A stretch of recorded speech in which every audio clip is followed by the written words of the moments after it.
이 다니엘 특별 새벽 기도의 거룩한 주일에 새벽을 깨우고 나오신 여러분께 하나님의 은혜가 가득하시기를 예수님의 이름으로 축복합니다. 아멘. 한 소년이 시골에서 살고 있었습니다. 하루는 비가 억수같이 쏟아지고 태풍이 부는 바람에 집 앞에 있는 나무가 쓰러져 길을 막아버렸습니다. 소년은 혼자서 낑낑거리면서 그 나무를 치워보려고 길을 썼습니다. 이렇게도 밀어보고 저렇게도 밀어보고 낑낑거리면서 힘을 다 써서 나무를 옮기려고 애써 보았지만 꿈쩍도 하지 않았습니다.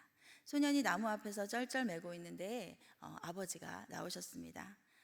얘야, 네가 할 수 있는 일을 모두 다 해보거라. 다 해보았느냐? 라고 물어보았습니다. 그랬더니 네 아빠, 제가 할 수 있는 일 모두 다 해보았는데 이 나무는 전혀 움직이지를 않아요. 아니다, 아직 네가 하지 않은 일이 한 가지 있단다. 그게 무엇인지 알겠니? 아니요, 잘 모르겠는데요. 그렇구나. 네가 하지 않은 일 한 가지는 이 아빠에게 도움을 청하지 않은 거란다 라고 아빠가 이야기했습니다. 지금 여러분의 상황 속에서 여러분은 정말 할 수 있는 일을 다 하셨습니까? 아버지께 도움을 청할 생각은 하지 않고 혼자 끙끙거리고 있는 문제는 있지 않으십니까? 역대하 20장 15절 말씀에 보면 여호와께서 이같이 너희에게 말씀하시기를 너희는 이 큰 무리로 말미암아 놀라워하거나 두려워하지 말라. 이 전쟁은 너희에게 속한 것이 아니요 하나님께 속한 것이니라. 아멘. 너희는 이 큰 문제로 말미암아 두려워하거나 놀라지 말라. 이 전쟁은 너희에게 속한 것이 아니다. 나에게 속한 것이다. 하나님께서 말씀하십니다. 지금 여러분이 당하고 있는 큰 고난으로 말미암아 두려워하거나 놀라지 마십시오. 이 전쟁은 여러분의 그 전쟁은 여러분에게 속한 것이 아니고 하나님께 속한 것입니다. 아멘. 우리의 삶 속에 주님을 의지한다고 말하지만 정작 급하고 힘든 일이 갑자기 닥쳐왔을 때 여러 환경들과 사람들을 찾아다니고 주님께 아뢰는 것을 놓칠 때가 있지는 않으십니까? 우리의 평강을 빼앗아가는 요인에는 여러 가지 고난과 상처와 역경과 질병, 가난, 여러 가지 문제가 있을 수 있습니다. 그러나 또 많은 부분에 있어서 사람과의 관계가 큰 부분을 차지하는 것을 봅니다. 어찌 보면 가족이나 직장 생활에서 함께 일하는 사람과의 관계 속에서 교회에서 또한 함께 신앙생활하는 믿음의 지체들과의 관계에서 갈등이 우리의 평강을 빼앗아가는 가장 큰 요인이 되는 경우가 많이 있습니다. 오늘 본문 말씀을 보면 현재 빌립보 교회의 상황도 평안한 상황은 아니었던 것으로 보여집니다. 2절 말씀, 본문 2절 말씀을 함께 읽어보시겠습니다. 시작. 내가 유오디아를 권하고 순두개를 권하노니 주 안에서 같은 마음을 품으라. 바울은 본문에 등장하고 있는 유오디아와 순두개의 화해를 권하고 있습니다. 이들은 바울과 함께 복음을 위해서 힘쓰던 여인들이었으며 아마도 빌립보 교회에서 적지 않게 헌신을 했던 인물이었던 것 같습니다. 개인의 신앙생활뿐 아니라 교회 전체 차원에서도 기쁨과 평강을 깨뜨리는 주된 이유가 무엇입니까? 바로 인간관계의 갈등과 불화가 있습니다. 그런 일들은 교회 생활의 현장에서 우리가 수없이 발견하는 것을 봅니다. 바울 당시의 빌립보 교회 역시 예외는 아니었습니다. 두 여인은 빌립보 교회 내에서 영향력 있는 인물이었을 것입니다. 아마도 여기 계신 여러분들처럼 많은 시간을 교회에서 봉사하고 또 헌신을 하는 여인들이었을 것입니다. 그렇게 교회 사역 가운데 중요한 일을 감당하는 여인들이 서로 갈등이 생김으로 인해서 말들이 많았고 분열이 되었고 교회에 좋지 않은 영향을 끼쳤습니다. 그래서 바울은 그 여인들에게 가장 필요한 것은 주 안에서 같은 마음을 품으라 라고 권면하고 있는 것입니다. 하나님이신 예수님께서 성육신 하시고 낮고 천한 인간의 몸을 입으시고 십자가 죽임을 당하신 주님의 그 낮아지심을 본받아 자기보다 남을 낮게 여김으로 주 안에서 서로 하나가 되어야 한다고 권면하고 있는 것입니다. 더불어 다른 또 한 인물에게 부탁을 하고 있습니다. 3절 말씀을 함께 읽겠습니다. 3절입니다. 시작. 또 참으로 나와 멍에를 같이 한 내게 구하노니 복음에 나와 함께 힘쓰던 저 여인들을 돕고 또한 글레멘드와 그 외에 나의 동역자들을 도우라. 그 이름들이 생명책에 있느니라. 아멘. 그 인물에게 사도 바울은 나와 멍에를 같이 한 너라고 말하며 그에게 부탁을 하고 있습니다. 그 사람은 목회자 바울과 더불어 복음을 위해서 많이 수고를 했던 사람이며 빌립보 교인들에게 존경을 받고 영향력을 미치는 중요한 인물이었다고 볼 수가 있습니다. 이오디아와 순두개가 어떤 여인들이었을까요?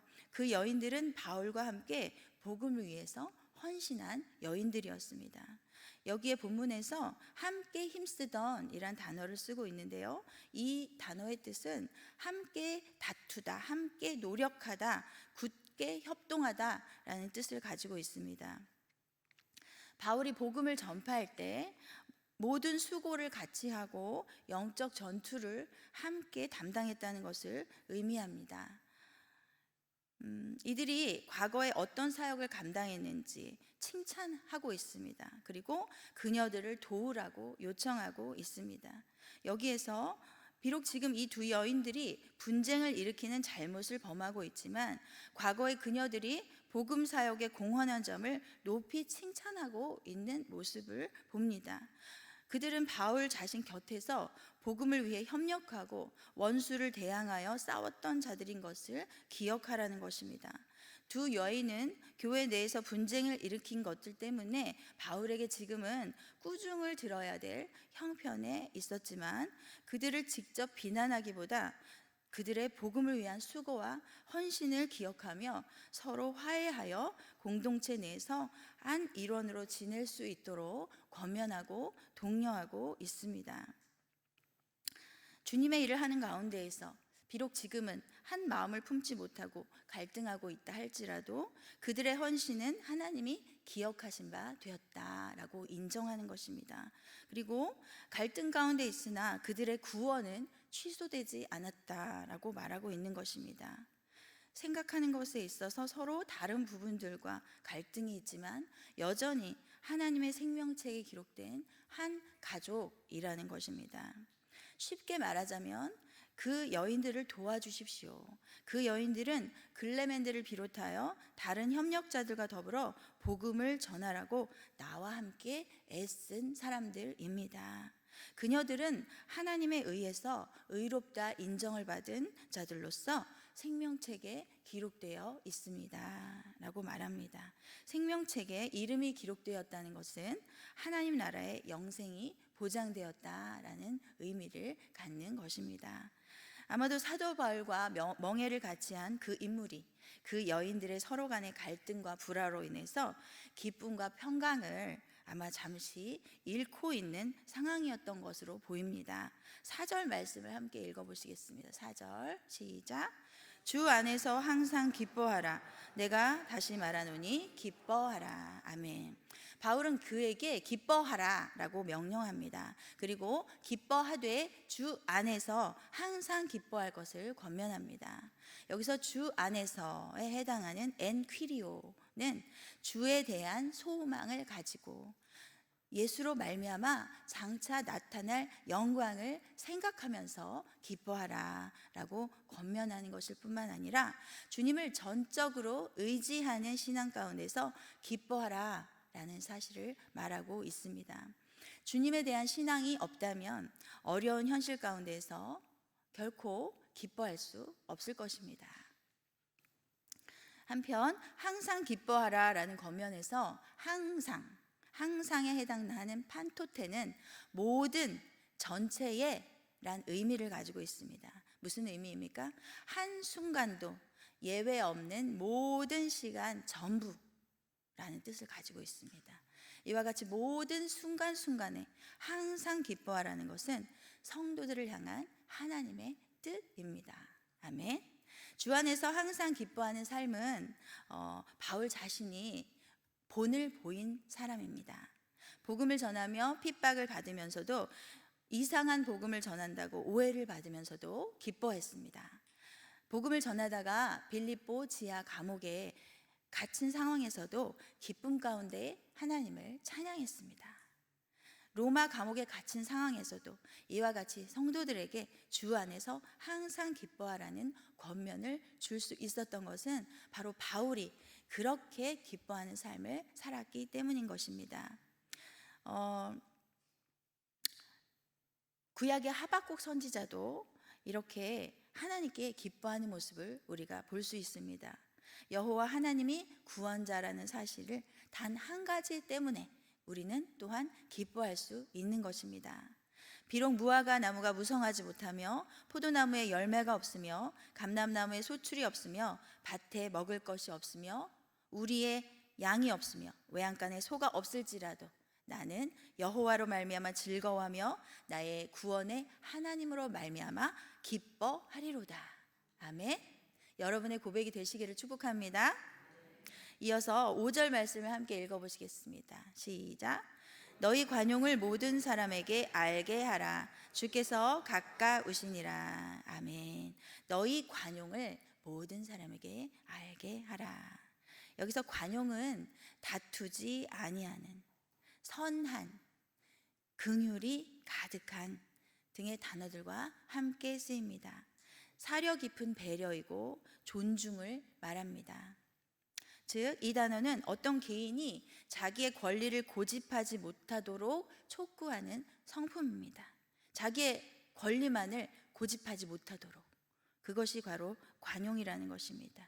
이것은 바로 예수님의 인격적인 특성이십니다. 바울은 성도들이 그렇게 곤란과 시련의 상황에 처해 있을 때에도 기뻐할 수 있고 관용을 가질 수 있는 것은 주께서 가까우시기 때문이다 라고 여기 5절에서 말씀하고 있습니다. 주께서 가까우시니라 라는 말씀은 주님께서 너희와 함께 너희 곁에 계시며 너의 행위를 알고 계시고 너의 태도에 관심을 가지고 계시고 너에게 도움이 되시고 즉시 도와주실 수 있다라는 것을 의미합니다. 또 한 가지는, 중요한 것 한 가지는 주 예수 그리스도의 재림이 임박했음을 말씀하고 있습니다. 그렇다면 그것은 우리가 기뻐해야 할 이유가 되는 것입니다. 원수들의 박해를 관대하게 관용으로 참아야 할 좋은 이유가 될 수 있다라는 것입니다. 주님은 충성된 자들에게 상을 주시고 악한 자들을 심판하시기 위해 곧 오실 것이기 때문입니다. 또 바울은 또 다른 중요한 명령을 덧붙입니다. 6절, 7절 말씀을 함께 읽어보실게요. 시작. 아무것도 염려하지 말고 다만 모든 일에 기도와 간구로 너희 구할 것을 감사함으로 하나님께 아뢰라. 그리하면 모든 지각에 뛰어난 하나님의 평강이 그리스도 예수 안에서 너희 마음과 생각을 지키시리라. 아멘.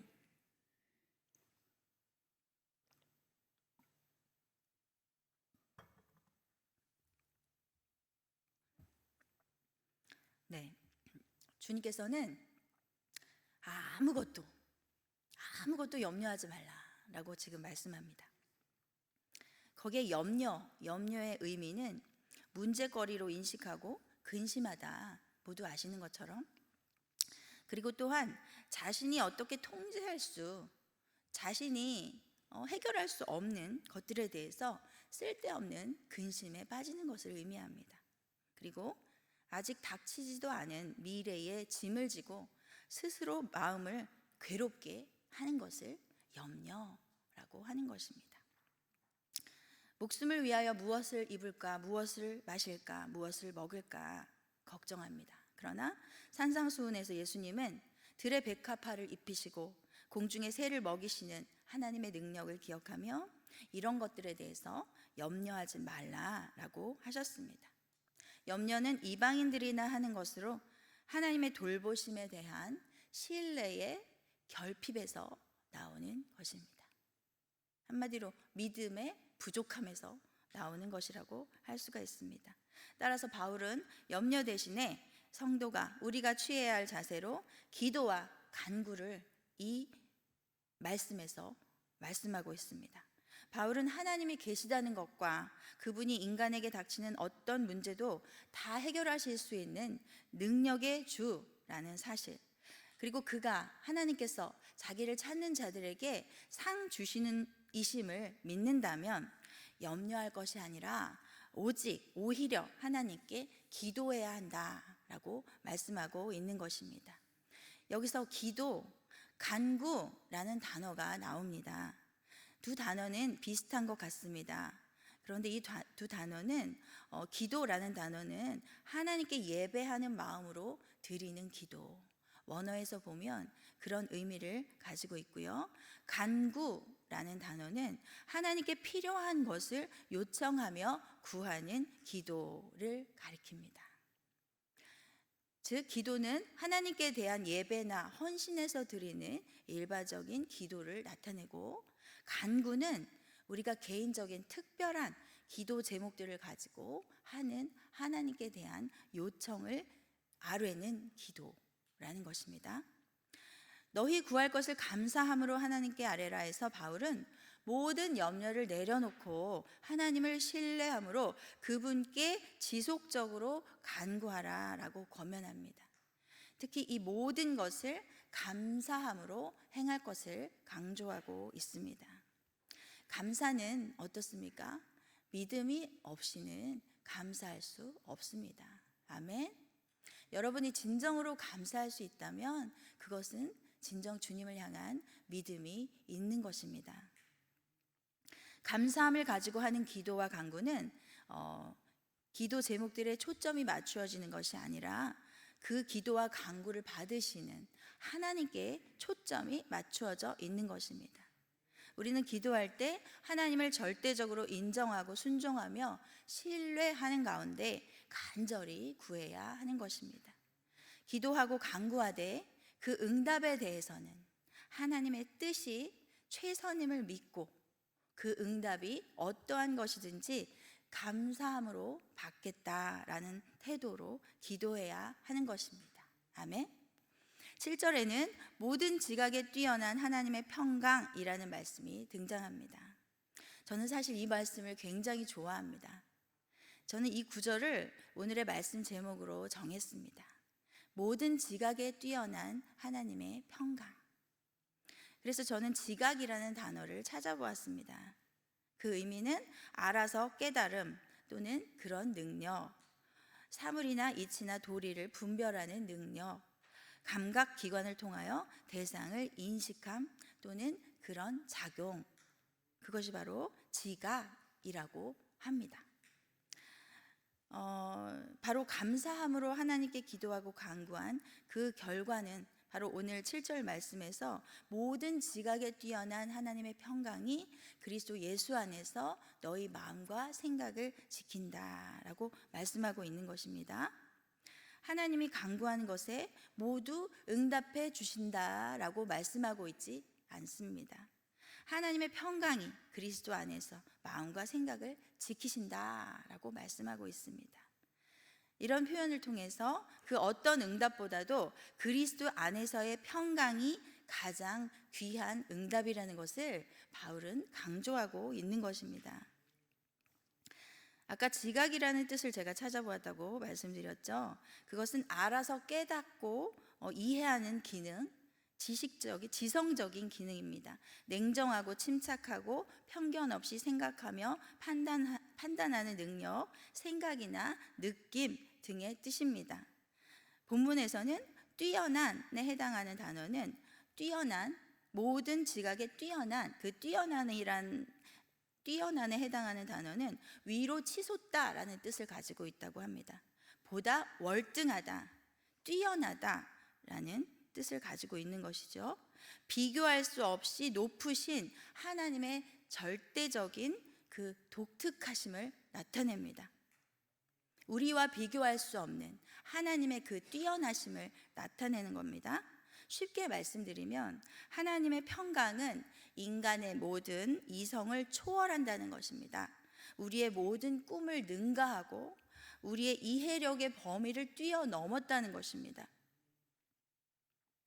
모든 이해를 초월하시는 하나님의 무한한 평강이 감사함으로 기도하고 간구하는 자들에게 임하신다라는 것입니다. 그 평강은 마치 파수꾼이 한 성읍의 안전을 위해서 자기 위치를 벗어나지 않고 성심껏 자기의 일을 감당하는 파수꾼처럼 친히 당신에게 기도하는 자들의 마음에 세심하게 하나님께서 지켜주시고 평강을 주신다는 것입니다. 모든 인간의 지각을 초월하는 하나님의 평강, 그것은 바로 하나님께서 평강의 하나님이시라는 것입니다. 하나님 자신이 가지고 계신 그 평강을 우리에게 주시는 것입니다. 이처럼 하나님으로부터 오는 평강은 거짓되고 허탄한 것에 마음과 생각이 흔들리지 않도록 견고하게 우리를 붙잡아 주시는 것입니다. 이런 평강을 지닌 사람들은 주님 안에 거하는 성도들은 이러한 모든 지각에 뛰어난 하나님의 평강을 누리며 살아갈 수가 있다는 것입니다. 무엇을 통해서입니까? 바로 기도를 통해서라는 것입니다. 말씀을 정리하겠습니다.